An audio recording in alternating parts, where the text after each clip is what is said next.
Nous devons chasser de nous les émotions négatives, la peur, le doute, les croyances limitantes, les mémoires anciennes.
Bon, un dagbo est de arangu dagbo lo si en le.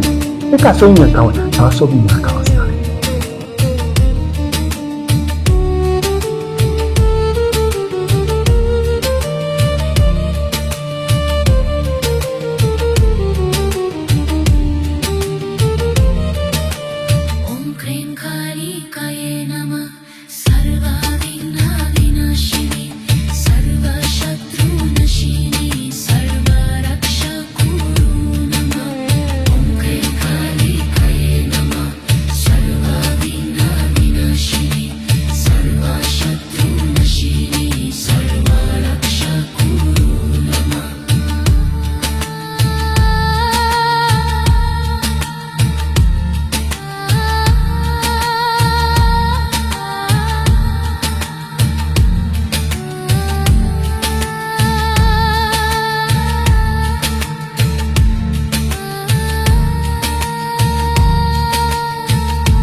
Amis, fidèles téléspectateurs, amis de la métaphysique, bienvenue sur notre émission Au-delà de l'invisible mystère. Je suis là, professeur Ignace Sama, je suis pour vous tenir en haleine quelques minutes dans vos maisons pour vous parler de l'art spirituel. Amis fidèles téléspectateurs, les péripéties de la vie nous affrontent, nous confrontent et à des fois, ou plusieurs fois, à des moments, nous nous posons la question de savoir pourquoi suis-je sur cette terre?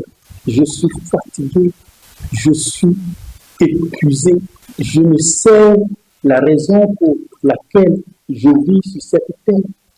Ma femme m'a abandonné, mon mari me trompe, les vicissitudes de la vie, plein de choses et tant de questionnements.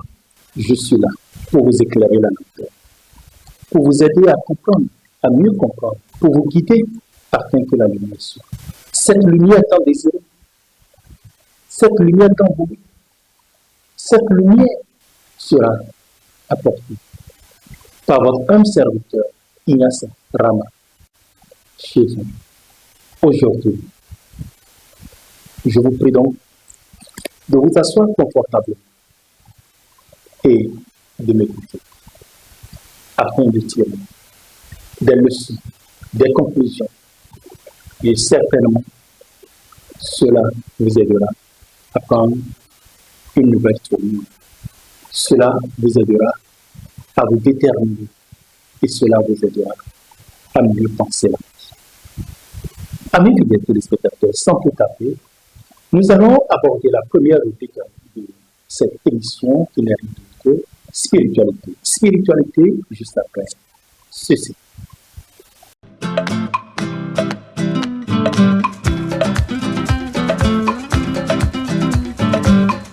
Retour sur plateau, amis fidèles téléspectateurs.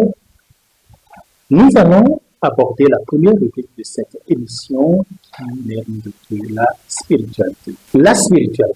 Qu'est-ce que la spiritualité, amis fidèles téléspectateurs? Pourquoi la spiritualité et que comprendre de la spiritualité? C'est dans cette rubrique. La spiritualité, en réalité, est la quête de sens, la connaissance de soi. Nous savons tous que nous avons des sens et nous apprenons à l'école les 5 sens, le toucher, l'ouïe, l'odorat, le goût, la vue. Tout ça constitue ce qu'on appelle les sens.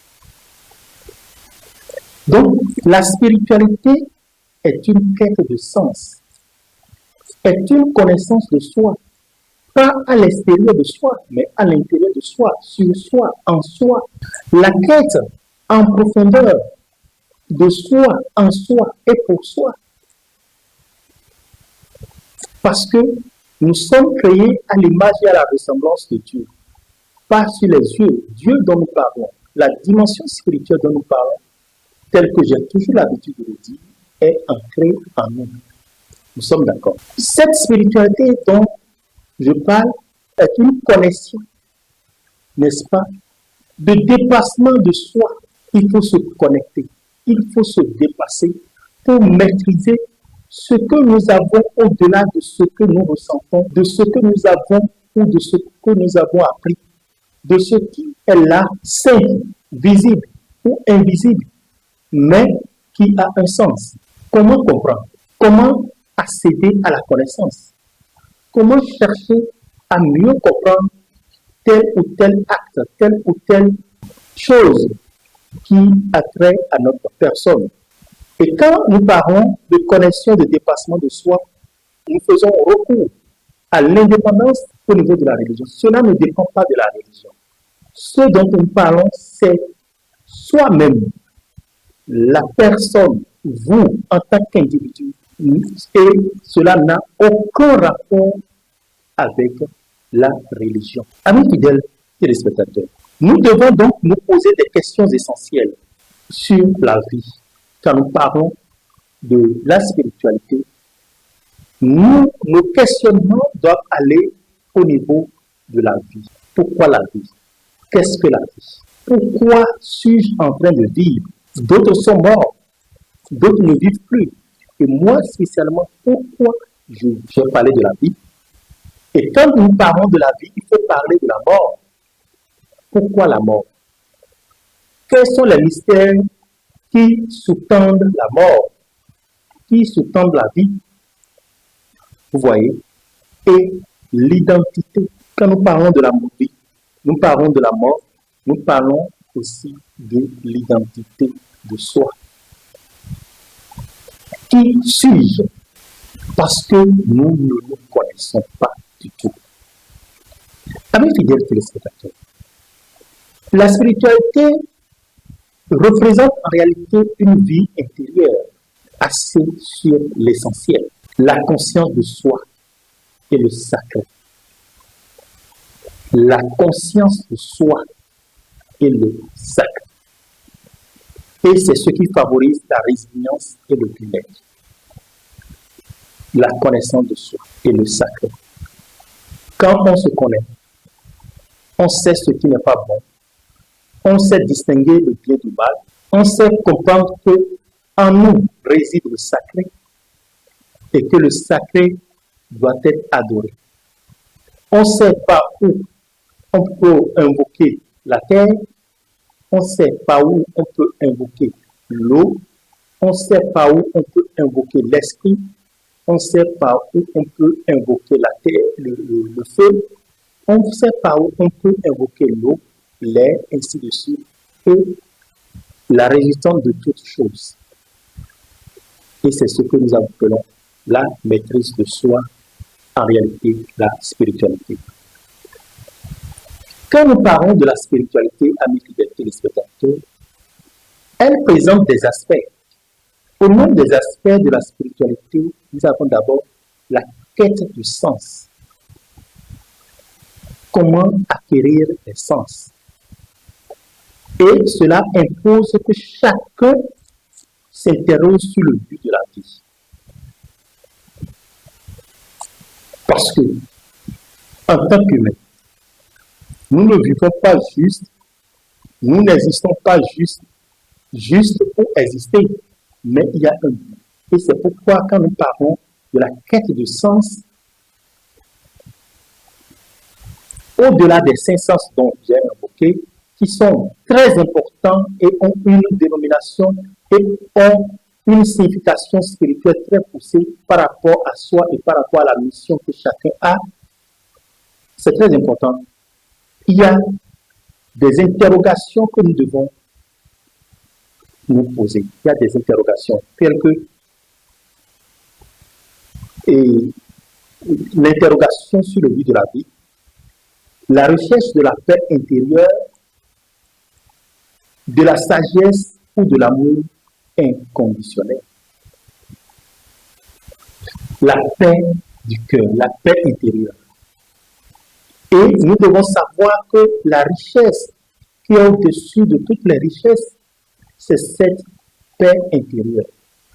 Quand vous n'avez pas la paix intérieure, quand de l'intérieur quelque chose vous ronge, quand vous n'avez pas, vous avez peur, quand vous n'avez pas la paix au fond de vous, quelle que soit la richesse que vous pourrez avoir, elle est nulle et sans effet. Donc, quand nous parlons de la quête de sens en matière de la spiritualité, nous devons comprendre l'interrogation par rapport au but de la vie. Nous devons comprendre la recherche de la paix intérieure, de la sagesse. Faire les choses avec sagesse. De l'amour inconditionnel. Et c'est de cet amour qu'on va parler tout à l'heure au cours de la communication. Oui. En dehors de la quête de sens, il y a l'indépendance religieuse. Il y a la quête de sens avec tout ce que je viens de citer. Et nous avons aussi l'indépendance religieuse. Pourquoi l'indépendance religieuse? Et quels sont les éléments nécessaires que je mets dans l'indépendance religieuse? Bien que dans les religions, nous parlons de la spiritualité sous-attendue, parce que quand nous parlons des sacrements, par exemple, dans les religions, quand nous parlons de la prière, c'est une manière de se concentrer, c'est une manière de faire des rites, c'est une manière de consacrer certaines choses, de recevoir une onction afin de se connecter à l'autre monde, au monde invisible. Parce que quand nous parlons de la spiritualité, la métaphysique, c'est ce qui est au-delà du physique. On dit physique, méta, ce qui est plus grand que. Vous comprenez? Le méta. Vous comprenez? Donc, quand nous allons au niveau de la spiritualité et pas de la métaphysique, c'est ce qui est au-delà de la vision, de la compréhension physique de ce qui peut être vu, regardé, senti, ce qui va au-delà de ça. C'est ça qu'on appelle la spiritualité. Donc, quand nous parlons de l'indépendance religieuse, bien que nous parlons des sacrements, de la prière, ainsi de suite, la spiritualité est souvent masquée dans les religions. Nous n'arrivons pas à cerner, à faire la part des choses quand nous parlons de la spiritualité. La religion est un passage vers la spiritualité. Mais arrivé à un moment, il y a une certaine confusion qui s'installe et on n'arrive plus à faire la part des choses. Parce que pour que cela soit mieux appréhendé et senti, il faut que cela soit vécu de façon personnelle. Quand vous vivez de façon personnelle votre spiritualité, parce que d'abord, elle est innée et elle est personnelle à chaque être, vous allez comprendre qu'il y a une différence entre la religion et la spiritualité. Et quand vous voyez la prière aussi, même si tout le monde fait une prière d'ensemble, la prière, elle est d'abord personnelle. C'est comme le bain que chacun prend. Même si on met l'eau et tout le monde doit se servir de l'eau pour faire un bain, chacun va prendre son bain. C'est ainsi la spiritualité. Quand on parle de sacrement, c'est chacun qui reçoit le sacrement. Donc, la spiritualité a un effet personnel. Ça a un caractère personnel. C'est lié à une personne et cela agit sur ce qui est au fond de la personne. L'autre dimension que j'aimerais citer, il y a la religion intérieure et transcendance. Elle est perçue là comme un souffle, une vie. Quand on parle de vie, je parle de l'esprit. Une vie de l'esprit qui relie le corps et l'âme. Donc, une combinaison entre le corps, l'âme et l'esprit. Je sais si vous comprenez. La spiritualité regroupe le corps qui est physique que nous voyons, l'âme qu'on ne voit pas mais qui est en nous et l'esprit. Corps, âme, esprit. Le tri. Et là, on parle je parle du triade, le tri. Corps, âme, esprit. Et là, quand nous parlons du corps, de l'âme et de l'esprit, cela se connecte. Donc, j'ai dit ce qui est visible, le corps, l'âme invisible, l'esprit invisible. Donc, ça veut dire que ça se connecte à l'invisible. À l'invisible. Vous comprenez? Donc, l'invisible, l'infini et l'éternel. L'invisible, l'infini et l'éternel. Et en dehors de la dimension intérieure et transcendance, nous parlons aussi de l'outil de résilience. Elle sert d'ancrage psychologique face aux épreuves, la maladie, le deuil, et donne du sens à la souffrance. Voilà. Donc, quand on parle de la pratique, elle se cultive par la méditation, la pleine conscience, la réflexion, l'engagement, la création artistique ou la connexion avec la nature. Donc, la spiritualité se manifeste, se pratique par ses faits, la méditation, la pleine conscience, la réflexion, l'engagement, la création artistique ou la connexion avec la nature. En somme, nous allons dire que la spiritualité est une démarche individuelle de reconnexion avec son être intérieur et une réalité plus générale, plus vaste, favorisant un accomplissement personnel. Et elle est basée sur des principes plongés en soi-même que nous appelons l'introspection, la concentration, l'introspection, la connaissance de soi. Il y a le renoncement à ses attachements et à ses schémas habituels. Et on doit faire quoi? On doit ouvrir maintenant sa conscience pour développer une pensée ouverte de nature universelle. Avec ces bases, nous accédons à la spiritualité. Amis fidèles téléspectateurs, amoureux de la métaphysique, qu'est-ce que le professeur Ignace Rama a fait? Ce sont là quelques détails sur ce que nous appelons la spiritualité et les béabas, les bases essentielles à connaître et à comprendre par rapport à ce qu'on appelle la spiritualité. Et pour y arriver, il faut beaucoup se concentrer. La connexion, la concentration, l'introspection. Il faut aller au fond de soi pour puiser l'énergie et regarder au fond de soi et faire une certaine analyse afin de savoir faire la différence entre ce qui est bien de ce qui est mauvais. Parlant de la spiritualité que votre homme serviteur, le professeur Ignace Rama, pratique, amis fidèles téléspectateurs, je vous dirai ceci. Il est important que chacun se connecte à lui-même. Pourquoi devra-t-on se connecter à soi? Nous devons nous connecter à nous-mêmes pour régler nos problèmes de vie. Et sans avoir un guide, on ne peut pas y arriver. C'est vous-même qui devez pratiquer, mais il faut un guide, un berger, un éclaireur pour vous éclairer la lanterne, pour vous montrer le chemin. Et pour ce faire, il faut obligatoirement passer par une consultation.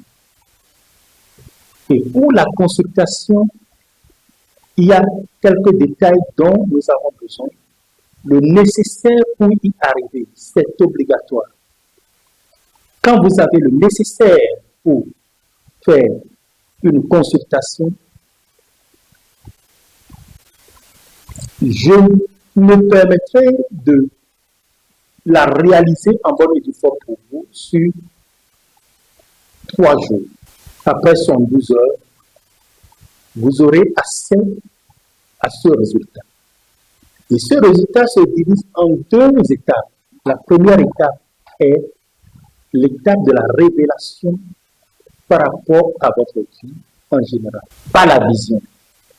Une révélation totale et complète sur votre vie, mettant en exergue, mettant en vue le fondement, la racine, la source des mots qui constituent pour vous aujourd'hui l'échec, la maladie, la mort, de les prévenir si besoin, de les guérir si souhait, et de prendre des dispositions afin d'éviter de tomber dans les mêmes erreurs. Et comme le dit la Bible, le Seigneur ne veut pas la mort du pécheur, mais sa reconversion. Mais quand la personne persiste dans le mal, à faire le mal, ça veut dire qu'il a choisi. Amis fidèles téléspectateurs, donc, lorsque vous passez par cette étape-là, de la consultation, j'allais dire, là, vous entrez dans le vif du sujet et vous pourrez maintenant suivre les étapes. Les étapes sont à l'infini. Il ne faut pas juste commencer une étape, ne pas l'achever et penser qu'on a tout réalisé. Non. Il faut la affronter et commencer maintenant les étapes. Au cours des étapes, il y a la réalisation des sauts, des contacts, il y a l'exercice à faire, des exercices pratiques que vous pouvez réaliser par vous-même, que moi je vous aiderai à réaliser, je vous guiderai sur le chemin. Et juste après cet exercice, vous allez vous sentir que vous devenez une autre entité, une autre personne à part entière. Et ce processus est obligatoire pour chaque être qui m'entend, qui me dit. Tu peux être pasteur, tu peux être dans n'importe quelle dimension, tu peux être âgé n'importe comment. Tu en as besoin pour te libérer du trop commun. Tu en as besoin pour devenir plus jeune.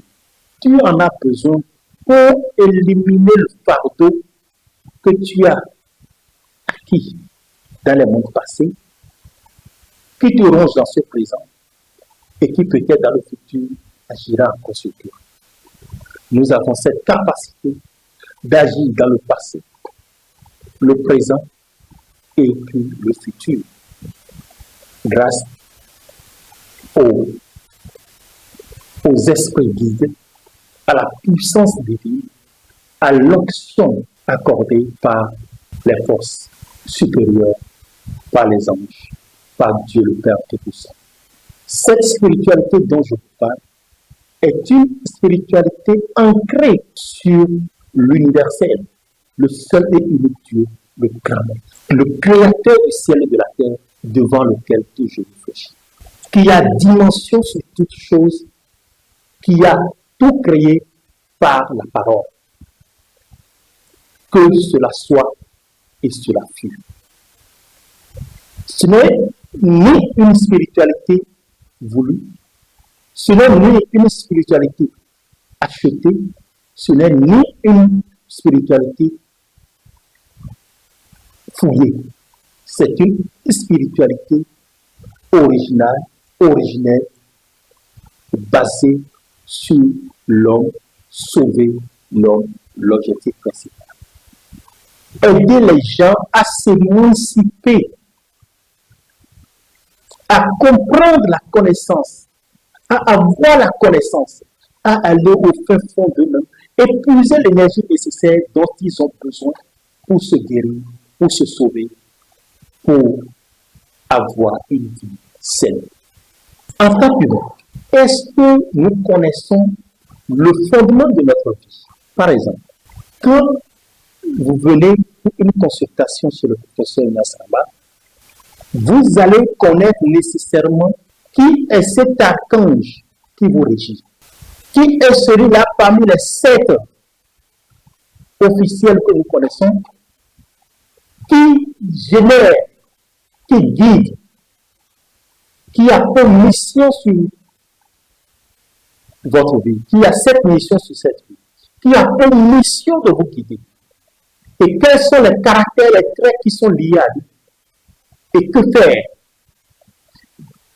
C'est très important. Vous n'allez plus jamais naviguer à vue ou faire comme tout le monde fait. La Bible, tu lis la Bible, mais tu ne sais pas quel est ton somme. Aujourd'hui, je vais parler d'un archange. Aujourd'hui, je vais parler de l'archange qui dirige l'Est. L'Est est dirigé par l'archange Raphaël. Et Raphaël, c'est un nom hébreu. Et qu'est-ce que ça veut dire? Raphaël veut dire guérison de Dieu.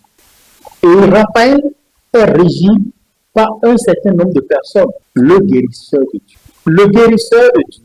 La guérison de Dieu en hébreu qui veut dire Raphaël. Et dans le livre de Tobie, amis des téléspectateurs, le miracle de poisson qui s'est produit. L'ange qui est apparu à Tobie, qui lui a indiqué que le fiel, n'est-ce pas, d'un certain cétacé guérira la cécité de son cœur. Et qui l'a conduit tout au long de ce voyage, qui l'a aidé par l'encens sur la braise pour chasser les démons de cette femme. Donc, là, quand nous prenons l'archange Raphaël seul, il y a la guérison dans plusieurs sens. Il y a la délivrance, il y a le voyage. Et est-ce que tu sais que tu es régi par l'archange Raphaël? Comment le feras-tu? Le feras-tu pour le savoir? Il faut contacter le professeur Nassamba. À travers une consultation, tu vas connaître qui est ton archange. Et quand nous prenons l'archange Raphaël qui veut dire guérison de Dieu, il est lui régi par le nombre 4. Le nombre 4. Son mois, ceux qui sont régis par l'archange Raphaël, ont le mois de mars comme mois favori. Le mois de chance, le mois au cours duquel ils peuvent réaliser beaucoup de choses. Le mois d'ouverture. Le mois au cours duquel ils peuvent faire beaucoup de prières et être exaucés. Le mois où ils peuvent relancer leur vie. Il y a la couleur, le bleu profond. Il y a les fragrances qui leur apportent plus d'énergie, de clarté, de clairvoyance. Il y a la violette, le banane et ce qu'on appelle le tilleul. Ils ont une pierre, la turquoise. Et leur somme, c'est le somme du Sud.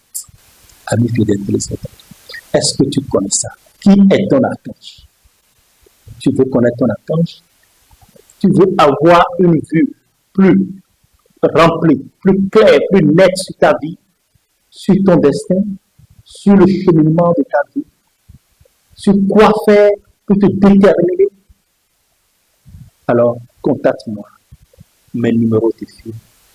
Appelle-moi et je te mettrai sur le chemin. Professeur, j'ai besoin d'une consultation. Je t'enverrai les détails pour la consultation et tu verras. Amis fidèles téléspectateurs amoureux de la métaphysique, quand nous parlons de l'archange Raphaël, il y a des traits qui sont liés à cette personne. Par exemple, quand nous prenons le côté sentimental, juste comme un exemple. Ceux qui sont régis par l'archange Raphaël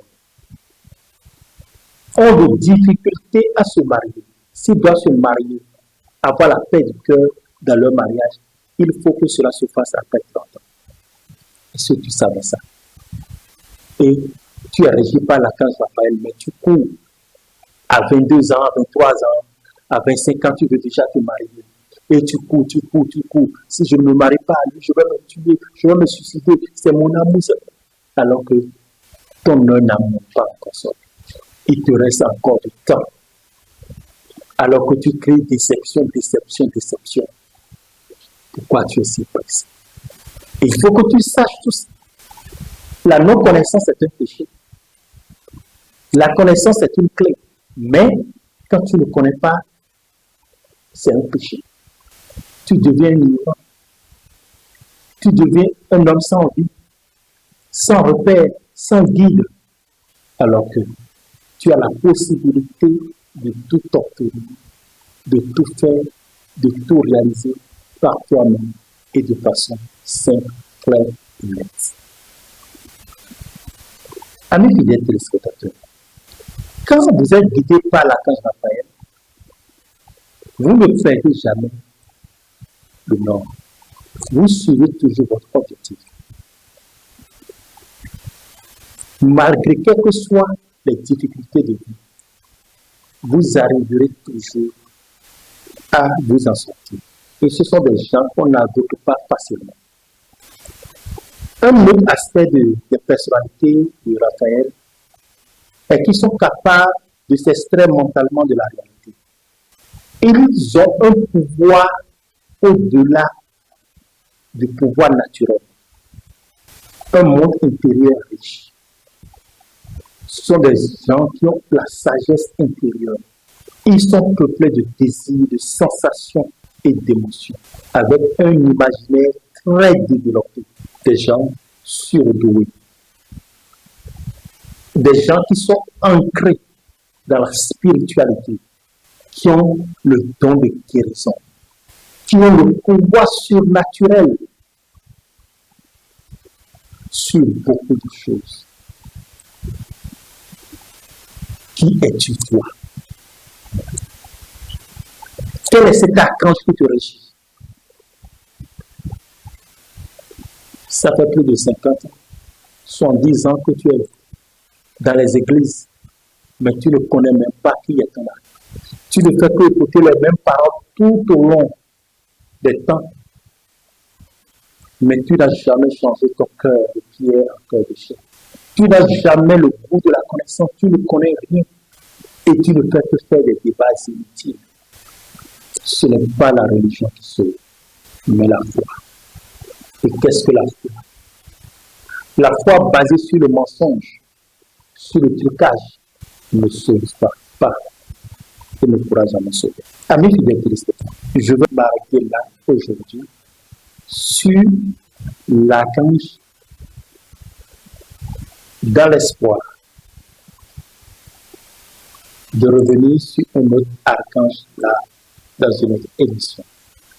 Sans plus tarder, amis fidèles téléspectateurs, nous allons aborder la deuxième rubrique de cette émission qui n'est rien d'autre que communication. Communication, amis fidèles téléspectateurs, juste après ceci.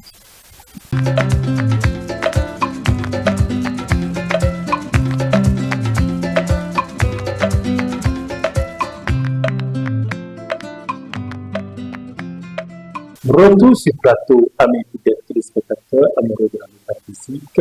Nous sommes dans la rubrique communication. Communication, nous abordons un thème très important. Quel est le sens spirituel de l'amour? Oui, nous parlons de l'amour.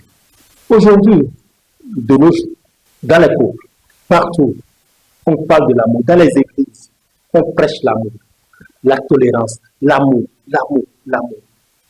Aujourd'hui, je vais me baser m'appesantir sur l'amour dans les couples, ce qui nous amène au mariage.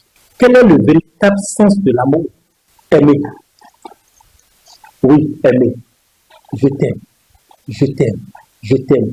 Et ceux-là qui se disent je t'aime tous les jours, ces mêmes personnes sont prêts à se détruire la nuit qui suit.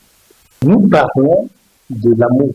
Dans un couple, dans un foyer, dans une famille, tout le monde ne fait que chanter l'amour. L'homme à sa femme, la femme à son homme. Je t'aime, je t'aime, je t'aime.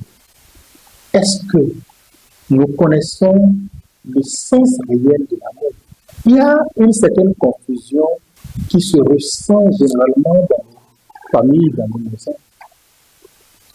Nous confondons l'amour à l'attirance. Je vais vous poser quelques séries de questions. Aimer. Aimer. Est-ce synonyme de faire des enfants? Une femme qui te fait des enfants ou un homme à qui tu fais des enfants? Est-ce qu'on peut dire, parce que j'ai fait des enfants à cet homme, je l'aime, on doit se marier, on doit rester ensemble? Est-ce que l'attirance d'un homme, lorsque cette attirance t'attire, est-ce que c'est ça réellement ce qu'on appelle l'amour? Le physique. Est-ce que porter une bague à une femme ou à un homme est synonyme de l'amour? Est-ce que acheter une voiture, construire une maison à une femme, offrir un voyage à une femme, offrir un boulot à une femme, à un homme, construire une boutique, offrir les biens de ce monde à une femme ou à un homme est synonyme d'amour? Amis fidèles téléspectateurs, est-ce ça l'amour? Ah, il aime, telle personne aime vraiment sa femme, il lui a acheté une belle villa, il lui a acheté une belle voiture. Pour preuve de son amour, il lui a offert un mariage en pompe. Pour preuve de son amour, il lui a donné des enfants. Pour preuve de son amour, je vais te récompenser et c'est pourquoi je t'offre ce mariage. C'est pourquoi je t'offre cette voiture. C'est pourquoi.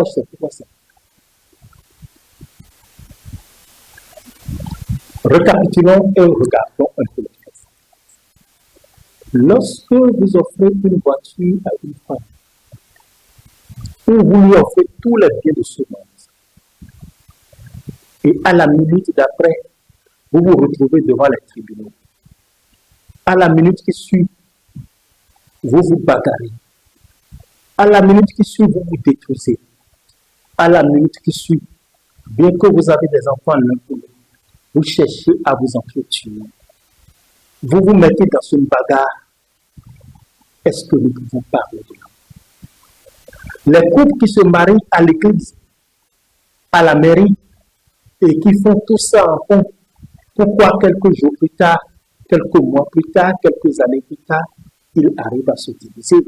Peu de couples font le chemin après tout ce dont je vous explique. Et c'est justement de là que naît la haine. Et on dit, je lui avais tout donné. Je lui ai fait ci, je lui ai fait ça. Mais il m'a trahi. Il m'a trompé. L'homme qui porte une bague à sa femme, la femme qui porte une bague à son homme, et du coup, l'homme, quand il quitte, quelque temps après, il a au dehors des copines, plusieurs, des deuxièmes bureaux, des troisièmes bureaux. Est-ce qu'on peut parler là de l'amour? Au cours de l'intimité, tu as tant chanté, tu as beau chanter l'amour, l'amour, l'amour, je t'aime, je t'aime, je t'aime. Et tous les actes qui sont posés juste après ne révèlent pas ou ne peuvent pas ressentir en réalité le sens de l'amour. Amis fidèles téléspectateurs, amis de la métaphysique. Tout ça dont je viens de citer n'est que folklore. Si c'est ça que tu poursuis, mon homme doit me marier, il doit m'honorer. Mon homme doit me faire ci, ma femme doit me faire ci, il doit m'acheter une belle voiture. Je mérite, je veux une belle villa. Ce n'est pas l'amour. Celui qui vous prouve vraiment l'amour, ce n'est pas celui-là qui vous offre tout ça qui est éphémère, mais plutôt l'amour, c'est ceci. L'amour. Et tout ça est inscrit dans la Bible, mais vous ne comprenez pas. Vous n'avez pas les yeux pour voir, ni les oreilles pour entendre. J'étais malade. Tu es venu me voir à l'hôpital. J'avais faim. Tu m'as donné à manger. J'avais soif. Tu m'as donné à boire. J'étais en prison. Tu es venu me rendre visite.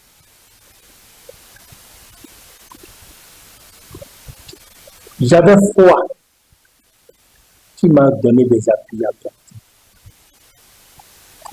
Seigneur, quand est-ce que j'ai fait tout ça? Lorsque tu le fais à un plus petit parmi les hommes, c'est à moi qui le fais. Et le contraire aussi. J'étais malade, tu n'as pas venu me voir. J'avais faim, tu ne m'as pas donné à manger.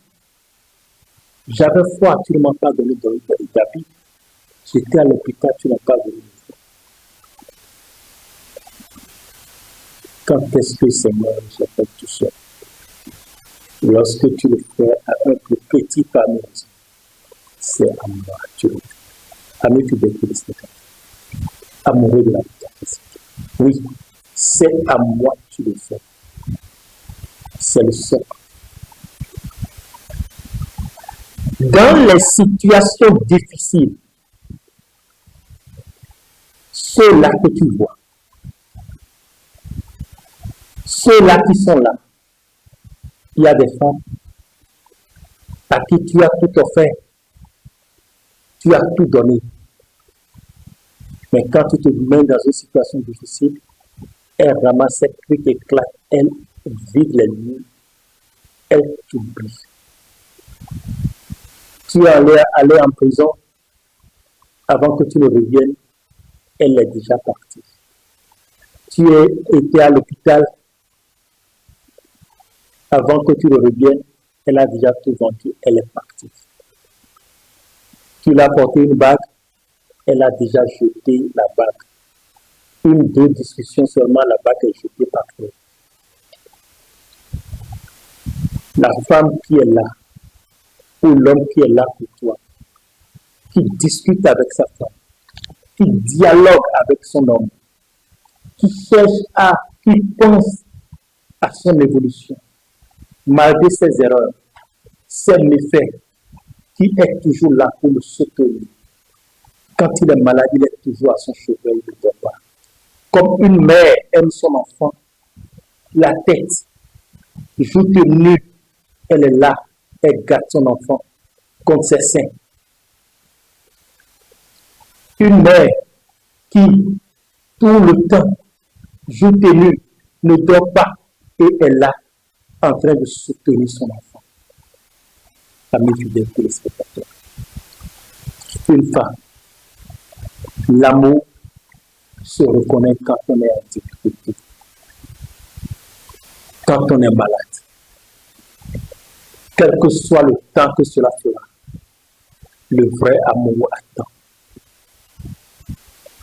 quelle que soit la durée où tu étais riche et tout est parti, la femme ou l'homme qui t'aime restera toujours et ne t'abandonnera jamais. Une situation difficile arrive, tout le monde t'abandonne. Mais cette femme qui est là avec toi, malgré que tu l'as déçue plusieurs fois, elle est là, toujours à ton chevet. Elle veille sur toi. Tu es paralysé, tu es là, mais elle est là, je t'aime. Elle prie, elle pleure, elle gémit. Elle est là en train de soutenir. C'est ça l'amour. Au moment où tout était bon, ceux qui mangeaient avec toi sont où? Ils sont tous partis, ils ont disparu. Mais ceux-là qui sont là, qui sont restés debout, à côté de toi, qui pensent avec toi, qui t'aident à surmonter les difficultés, qui te parlent, je te dis, sans aucun leader. Au moment où tu es complètement à terre, ils sont là pour toi. Ce sont ces personnes qui sont les tiennes. Amis fidèles téléspectateurs, c'est ça là. Et c'est pourquoi, si l'on réfléchit très bien, on dira, comme vous avez l'habitude de le faire dans les églises, pour le mariage, devant Dieu, devant les hommes, pour le meilleur et pour le pire. On va enlever ceci, parce que personne ne peut vous fuir au cours du meilleur. Au cours du bonheur, personne ne peut t'abandonner. Au contraire. Mais c'est plutôt au cours du malheur que les gens t'abandonnent. Le sens de l'amour devrait se focaliser et s'instruire sur le fait que pour le pire, jurez, amis fidèles téléspectateurs, le sens de l'amour devait être focalisé pour les mariages et pour tout ce qu'on fait en conclusion sur ceci.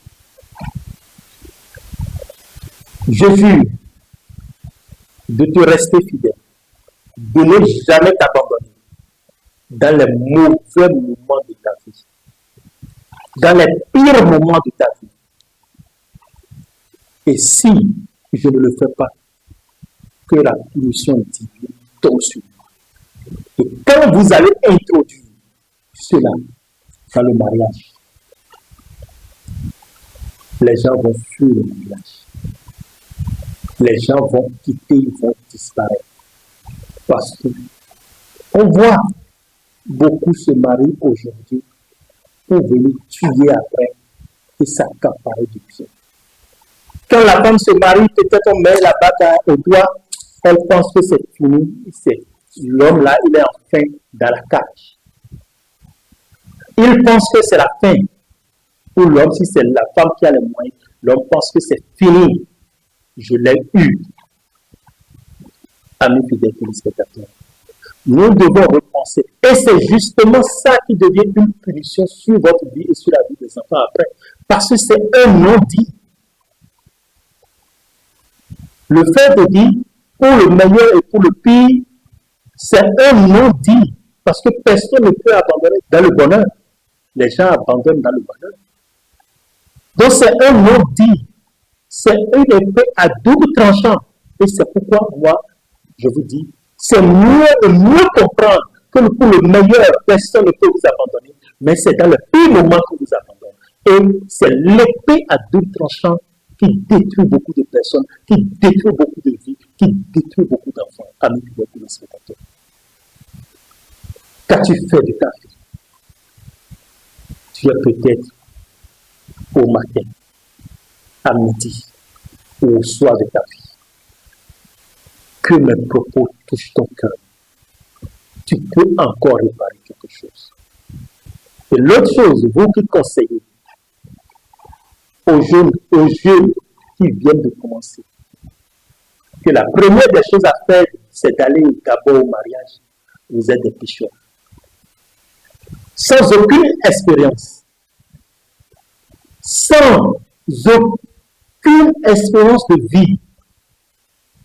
sans aller à une école de vie. Vous mettez les enfants, vous mettez ces jeunes dans de difficultés et après, belle-mère, beau-père, parents, les enfants se séparent, il y a des chamaillements partout et vous êtes là au centre à régler les problèmes. Et au pire, vous dites, alors, ramassez les études, reviens chez moi. C'est vous qui avez créé. À cause de vos intérêts égoïstes, de votre orgueil, vous détruisez beaucoup de vies. Et vous détruisez la vie et l'avenir de vos enfants.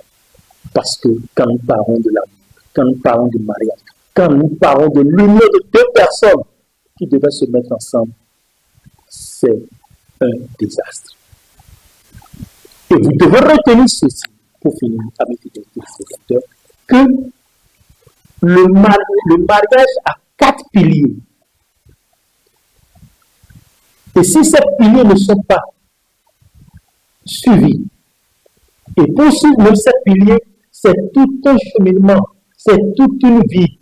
Il faut pouvoir effectuer tout ce cheminement de vie jusqu'à un certain moment, jusqu'à une étape essentielle avant de se décider. On ne marie pas de jeunes enfants. Il faut faire toute une expérience de vie et avoir la maturité et être conscient de ce que l'on fait d'abord.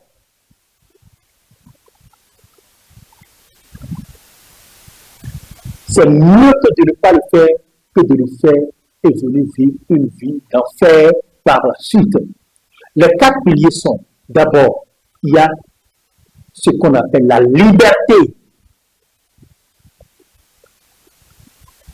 L'homme et la femme doivent avoir une certaine liberté. Ce n'est pas ce que vous faites sous vos toits et dehors vous montrez un autre aspect. La femme n'est pas libre. Des fois, c'est l'homme qui n'est pas libre. Traité comme moins que rien. La liberté d'expression, la liberté d'agir, la liberté de communication, la liberté d'échange, la liberté d'opinion, la liberté de vivre, la liberté de manger. Est-ce que cela existe? Non. Quand nous partons de la liberté, nous allons à la fidélité. L'homme et la femme. Quand vous vous mettez dans ce lien de mariage, vous avez juré devant Dieu, devant les hommes, vous avez porté la bague, l'anneau, pour montrer que c'est un signe, c'est un symbole.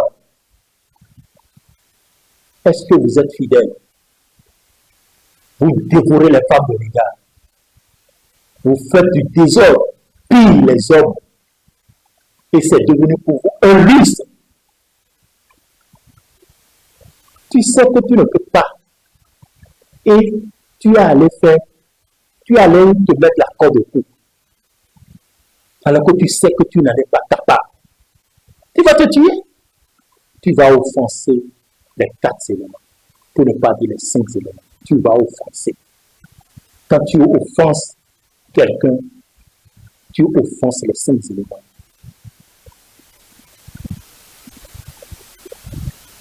Tu offenses Dieu, car il est en nous, créé à l'image et à la ressemblance de Dieu, l'homme. La femme, la fidélité. Est-ce que au cours de vos mariages, dans vos familles, lorsque vous mettez la corde au cou, est-ce que vous êtes fidèle, vous restez fidèle, vous demeurez fidèle? Non. Troisième, la fécondité. Vous ne vérifiez pas la fécondité. Vous ne faites pas tout ça. Vous mariez les enfants, vous mariez les gens. Et après, on voit que l'homme n'est même pas, le sexe de l'homme ne fonctionne même pas. Et vous mettez la femme ensemble avec cet homme. Et vous dites, ce n'est qu'au mariage qu'il faut aller au sexe. Et l'homme, sachant qu'il est impuissant, il mettait cela. Et après le mariage, maintenant, il n'est plus capable de faire quoi que ce soit à la femme. Et la femme devient quoi? Hein? C'est un péché. C'est un péché. Un mariage sans la fécondité n'est pas un mariage. Le fruit de l'amour. Ça veut dire que vous êtes incompatibles. Et c'est maintenant que vous commencez par courir de gauche à droite. Pas courir. Et enfin, la belle famille se lève maintenant pour dire, tu n'as pas fait d'enfant, il faut quitter. Et là, c'est ça qui devient un problème pour la femme toute la vie. Et ça la détruit, ça la dévore, ça. C'est ça. Et c'est ça qui détruit aussi l'homme. Il faut pouvoir tester la fertilité, la fécondité parmi les fidèles téléspectateurs. Et l'autre, c'est l'indissolubilité. Alors, quand nous mettons ces 4 éléments ensemble, le quatrième élément qui est l'indissolubilité, qui veut dire simplement que quand vous vous mettez ensemble, vous devenez un, indissoluble, indivisible, inséparable, unis pour toujours. Unis pour toujours. Et c'est là que les moments, les pires moments et les meilleurs moments là entrent en jeu. Les meilleurs moments, c'est qu'on est ensemble. Donc, parmi au cours des pires moments, on ne doit pas. Donc, on ne doit plus trahir. Vous devenez un et indivisible. Unité. Ce qui ne peut plus être divisé, c'est quand vous portez cette balle, quand vous vous mettez ensemble. Le vrai sens de l'unité, vous devenez unis pour toujours devant Dieu et devant les hommes. Plus de division. Vos querelles ont disparu. Vos chamaillements ont disparu. Est-ce que c'est ça que vous faites? Non. Vous êtes divisés tout le temps. Vous n'êtes pas un. La femme cache tout à son mari. Le mari cache tout à son homme. Vous êtes les mariages, vous avez les bagues au doigt. Vous avez déjà enceinté les femmes au dehors, plein. Vous leur avez loué les maisons. Et la femme qui a la maison est là avec elle, de servir.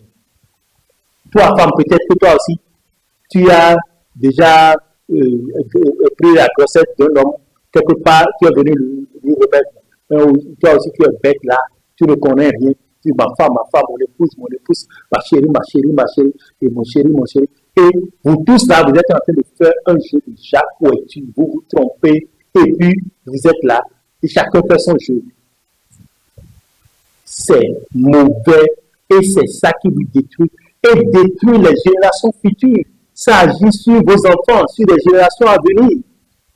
Et les problèmes, les tas de problèmes que plusieurs personnes, n'est-ce pas, sont obligés d'affronter et pèsent sur le joug aujourd'hui. Tout ne dépend pas d'eux. Il y a aussi la faute des parents. Et nous, spirituels, nous, hommes de la dimension spirituelle, nous savons de quoi nous parlons. C'est aberrant, c'est mauvais et c'est inadmissible. Vous devez donc revoir, écouter la voix qui vous parle. Peut-être que vous n'étiez pas instruit par rapport à ça. Mais aujourd'hui, vous entendez, et là où il y a les trous, il y a les failles, il faut faire tout possible pour les corriger, pour que demain, cela ne soit pas votre juge. Amis fidèles téléspectateurs amoureux de la métaphysique, c'est sur ce point que nous allons aborder la troisième rubrique de cette émission qui nous dit Code secret. Code secret juste après ceci.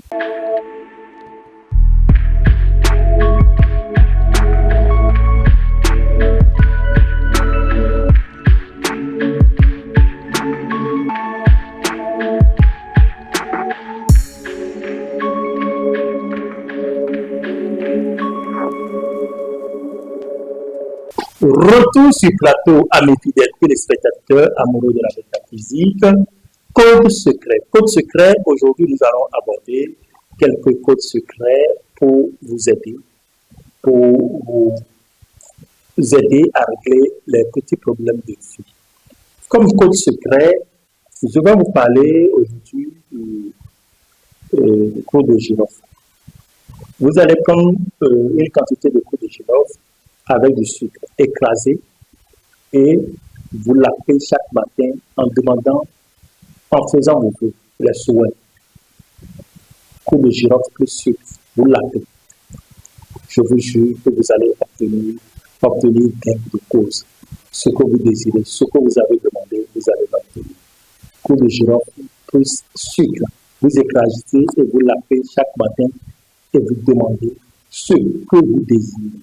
Ce que votre cœur désire, ce que vous voulez de toute urgence, et vous allez obtenir gain de cause. Un autre code secret, il y a des gens qui boivent à longueur de journée et ils veulent arrêter de boire, mais ils n'en peuvent. C'est comme si c'est devenu un envoûtement ou une habitude, c'est comme la drogue. Et ils ne peuvent plus s'en passer. Et cela détruit beaucoup de choses. Ils n'arrivent plus à avoir le contrôle de leur famille, n'arrive plus à avoir le contrôle de soi et cela est en train de gâter beaucoup de choses et cela peut créer des maladies même aller jusqu'à la mort. Qu'est-ce qu'il faut faire?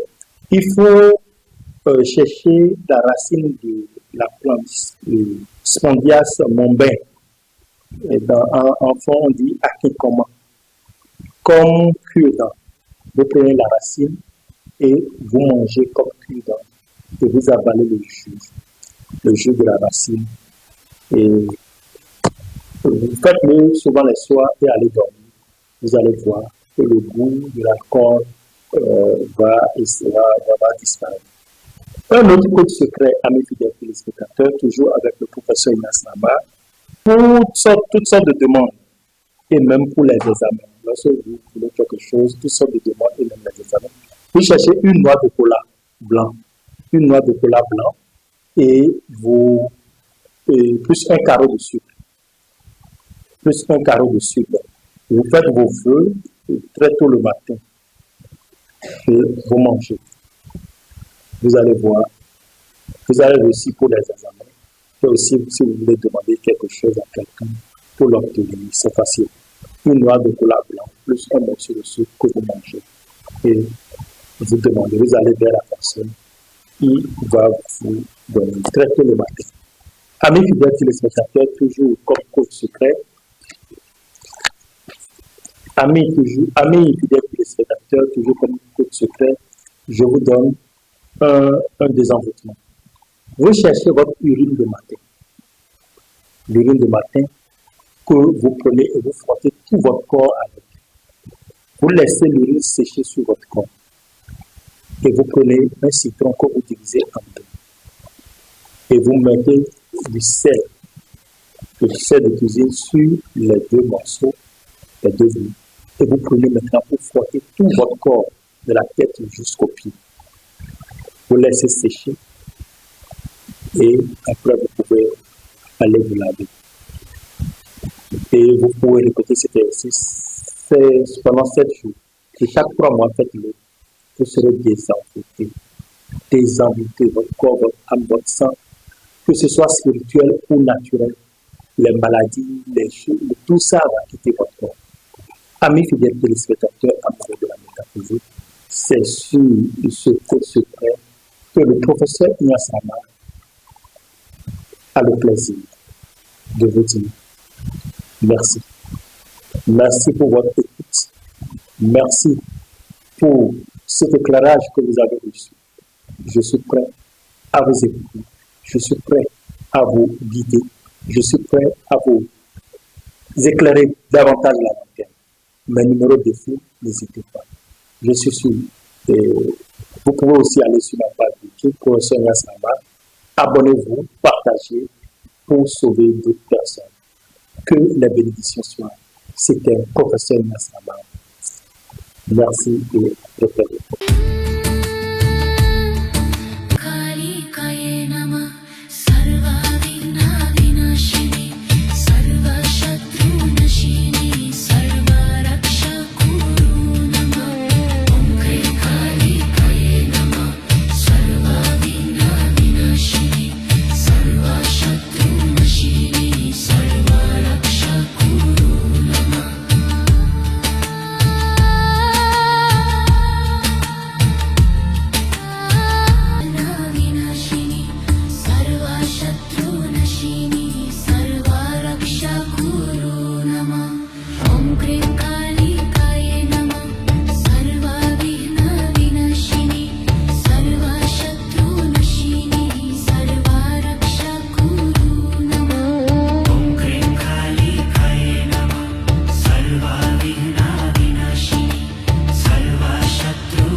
Nous devons chasser de nous les mauvaises, les émotions négatives, la peur,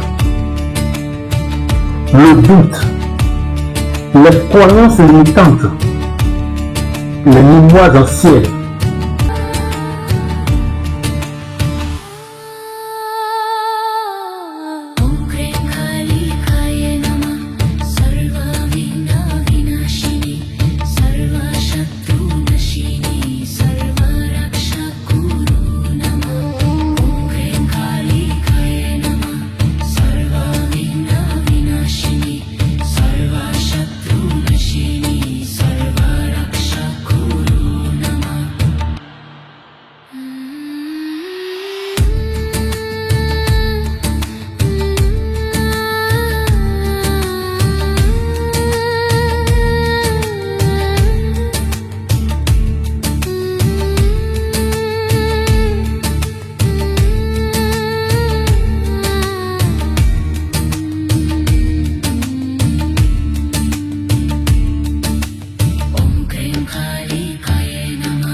Bon, un dagbo ẹdẹ bẹ arákùnrin dàgbé lọ sí àlè ẹ ká sọ yẹn kan àwọn sọ bí yẹn kan.